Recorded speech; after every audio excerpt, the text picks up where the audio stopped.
The impact of COVID-19 on the arts and culture sector has been harsher and would last longer than that of many other sectors.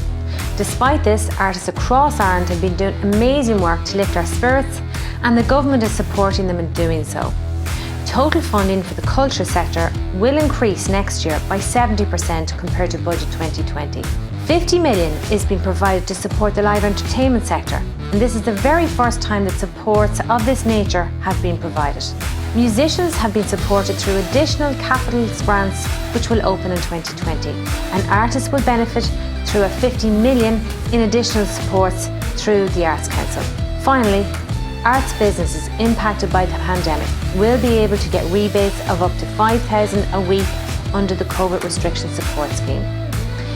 The supports which have been put in place will ensure the long-term survival of this crucial sector, and we will recover and will move beyond COVID-19, and we as a government will continue to support artists.